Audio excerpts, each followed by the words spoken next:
Upaya PT LIB demi Liga. Pemain senior tim asal Jawa Timur Ezra pilihan utama, siapa tersingkir? Dan berita-berita lainnya. Hai Rio Hotspot Lovers, inilah Rio Hotspot edisi kali ini. Tapi seperti biasa, sebelum kita lanjut ke videonya, mohon dukung channel ini agar terus berkembang dan bisa memberikan berita-berita informatif yang semoga saja bermanfaat untuk kita semua dengan cara klik subscribe, aktifkan notifikasi loncengnya, like, share, dan juga komen. Dan inilah Rio Hotspot selengkapnya.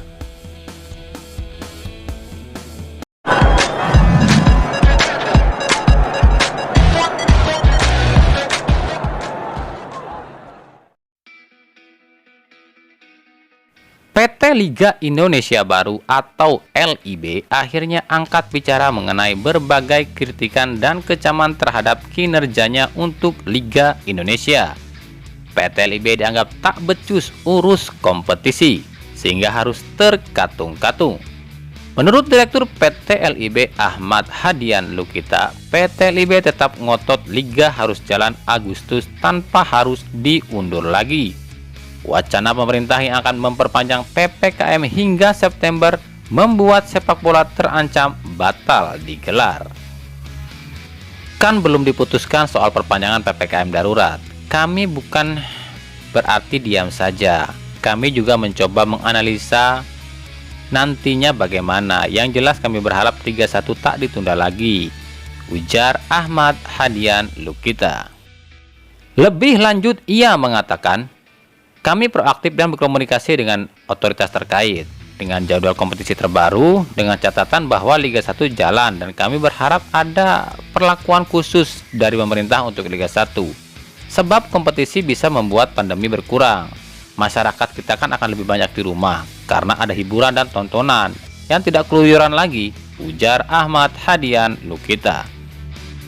Entah apa yang ada di pikiran pemerintah. PPKM berjalan, tapi rakyat tak diberi opsi. Kalian para elit politik masih enak dapat gaji lancar dari uang yang kami berikan, yakni uang rakyat. Sementara kami yang menggaji kalian harus sengsara. Sadarkah kalian? Di Liga 1 2021, Provinsi Jawa Timur adalah penyumbang terbanyak peserta di Liga 1. Yakni ada 5 klub yang masuk di Liga 1 yang berasal dari Jawa Timur, yaitu Arema FC Malang, Madura United, Persebaya Surabaya, Persela Lamongan, dan Persik Kediri. Jumlah ini jauh di atas beberapa provinsi lain yang hanya mengirim 1 atau 2 wakil saja. Dari 5 tim asal Jawa Timur, terdapat pemain-pemain senior yang masih jadi andalan. Bahkan kabarnya para pemain senior ini sangat vital di timnya masing-masing atau di tim asal Jawa Timur ini. Lalu siapa saja para pemain senior tapi perannya penting di tim-tim Jawa Timur? Dari Arema FC ada nama Johan Alfarisi.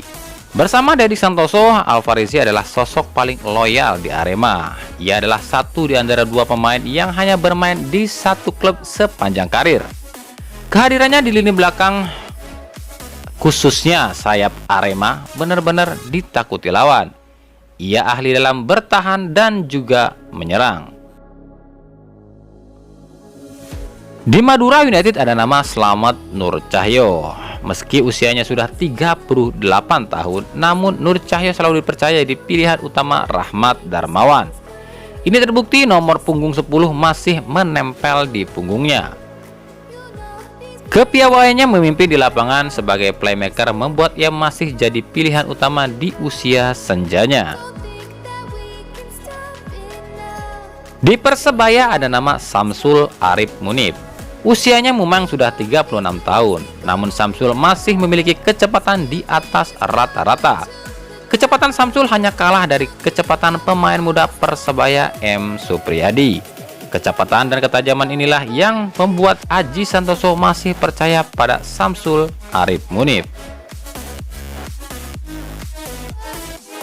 Di Persela Lamongan ada nama Dwi Kuswanto. Peran Dwi Kuswanto di Persela sangat vital. Kemampuannya di bawah Mister Persela benar-benar membuat para pemain lain merasa tenang. Sempat hijrah ke Persikabo, kini Dwi Kuswanto akan setia di Persela dan akan pensiun di Persela. Dan dari Persik Kediri ada Oke John. Bernama lengkap Onorionde Konghobe John, merupakan palang pintu tangguh di Indonesia. Pria asal Nigeria yang kini menjadi warga negara Indonesia ini saat ini berusia 37 tahun. Namun ketangguhannya di lini belakang benar-benar patut dipuji. Tak mudah bagi para pemain lain untuk bisa menaklukkan Oke John. Itulah beberapa pemain senior andalan tim-tim Jawa Timur. Meski senior, namun kehadiran mereka sangat dibutuhkan di timnya. Pelatih Persib Bandung Robert Rene Abed memastikan jika Ezra Walian akan tetap menjadi pilihan utama di lini depan Persib. Hal ini menemukan pertanyaan, siapa yang tersingkir? Lalu bagaimana formasinya? Pasalnya selama ini Persib dikenal jarang sekali memakai 3 striker sekaligus di lini depan. Terakhir kali Persib menggunakan 3 striker terjadi pada Torabika Soccer Championship 2016 lalu, di mana kala itu ada di depan Persib ada diisi oleh Ilyas Pasoyevic, Juan Belungkoso, dan Zulham Zamrun. Jika Persib menggunakan 3 striker, lalu posisi mana yang dikurangi? Jika sebelum kedatangan Klok dan Rashid, maka posisi gelandang yang dikurangi. Jadi hanya ada Deddy Kusnandar, Febri, dan Fred. Maka dengan datangnya Klok dan Rashid, ada kemungkinan posisi belakang yang dikurangi dengan formasi 3-4-3, di mana hanya ada 3 center back, yakni Victor, Nick, dan Jupe. Sementara tengah tetap 4 dan 3 di depan, atau Persib tetap akan gunakan 3 gelandang, yakni Rashid, Klok, dan Febri. Sementara posisi Ezra akan bergantian dengan Fred, mengingat Ezra juga bukanlah striker oportunis yang terpaku selalu depan tapi selalu melebar ke sayap. Dan berikut kami akan tampilkan beberapa opsi formasi. Nah, untuk Persib sendiri ya, bagaimana menurut kalian nih? Formasi yang mana yang cocok untuk Persib? Silahkan tulis di kolom komentar.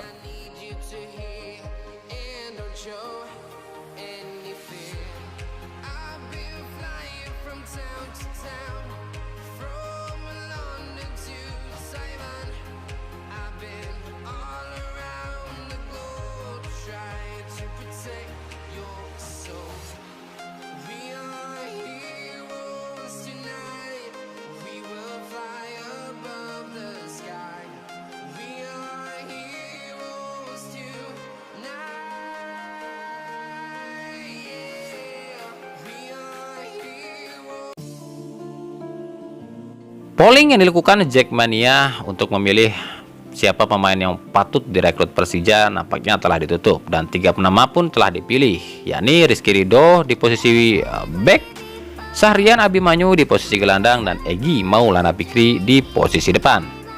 3 nama ini rencananya akan diserahkan pada pihak Persija dan akan agar dilaksanakan untuk direkrut. Namun tak mudah mendapatkan 3 pemain ini. Selain gaji yang tinggi, harga 3 pemain ini pun fantastis. Dilansir dari situs transfermarkt.com, begitulah harga-harga pembalap pemain yang diincar atau yang diinginkan para Jackmania. Berdasarkan situs transfermarkt.com, harga Rizky Ridho sendiri mencapai angka 4,78 miliar rupiah, ditambah klausul pelepasan kontrak hingga 2023. Ini berarti Persija harus siap mengeluarkan dana sekitar 6,8 miliar rupiah lebih ke Persebaya untuk dapatkan Rizky Ridho. Sementara Syahrian Abimanyu sedikit lebih murah harga di pasarnya dibanding dengan Rizky Ridho, yakni sekitar 2,61 miliar rupiah. Namun gaji Syahrian cukup tinggi, yakni 1,1 miliar rupiah per bulan, dan klausul pelepasan kontrak dari Johor Darul Takzim pun tak main-main karena Syahrian dikontrak hingga 2023. Nilai klausul kontraknya mencapai 5,7 miliar rupiah, yang artinya Persija harus keluar dana 6,8 miliar rupiah untuk Syahrian. Dan harga Egy Maulana Fikri sendiri setara dengan Syahrian Abimanyu, yakni 2,61 miliar rupiah. Namun semua orang tahu nilai gaji Egy Maulana Fikri sangatlah tinggi, yakni sekitar 2,7 miliar rupiah per bulan. Dan jika nanti direkrut oleh Persija, maka Persija harus mengeluarkan dana sekitar 17 miliar rupiah untuk merekrut ketiga pemain ini. Mampukah? Nah, itulah tadi Rio Hotspot edisi kali ini. Ikuti terus berita seputar sepak bola, khususnya Liga Indonesia dan pernak-perniknya hanya di Rio Hotspot. Terima kasih yang telah menyaksikan video ini dan mengunjungi channel ini.